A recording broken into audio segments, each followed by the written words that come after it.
Let's try the recipe that was attached to these clearly AI generated cookies and see how they turn out.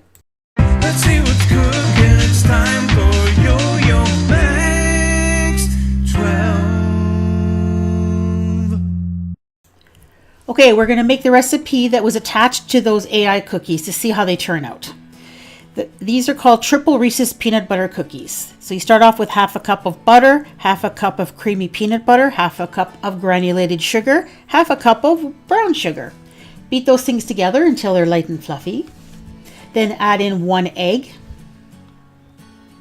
a teaspoon of vanilla extract, blend that all in. Then a half a teaspoon of baking soda and a 1/4 teaspoon of salt if you're using unsalted butter. And then 1 1/4 cups of all-purpose flour.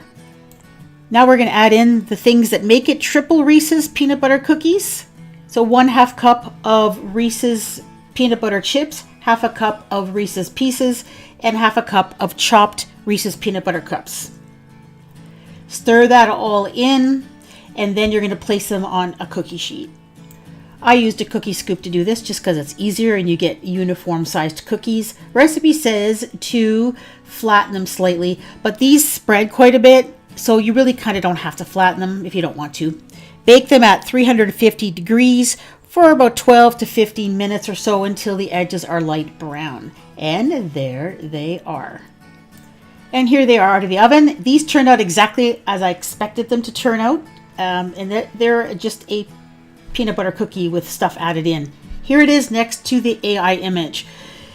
Now, the main thing about this AI image that it has Reese's Pieces that are on the top of the cookie, on the inside of the cookie, and there's a clear pocket of liquid peanut butter in the center. And you're not going to get that with the recipe that was provided, clearly. So I decided to try to get the same result.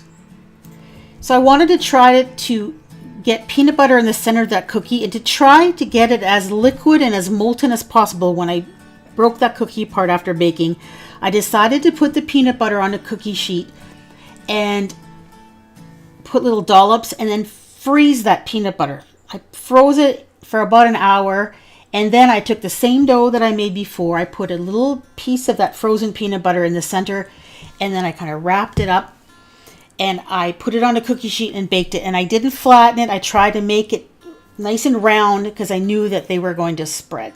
And this is how they turned out. They flattened out regardless. And the main thing about peanut butter is when it bakes, the oil from the peanut butter gets absorbed in the cookie. So what you're left with is a lot of peanut solids that are left in the center. The cookie flattens and you can see peanut butter in the middle there, but it still looks nothing like the AI photo. So I wanted to give this one more try. So I whipped up a batch of my non-spreading sugar cookie dough. I've made this recipe many times on my channel. I'll put a link in the description box to a video where I do make it if you're interested in it. It's a plain sugar cookie recipe. There's no peanut butter in this. So I rolled it out, cut it into circles. I freeze the whole sheet in it just to make it easier to handle. And then I put those little circles on my cookie sheet. And then I decided to add a whole heap of peanut butter to the center of these. And what I did is I had kept my peanut butter jar in the refrigerator, so it was a little bit more stiff and not quite as sticky, so it was easier to handle. I put a good tablespoon's worth.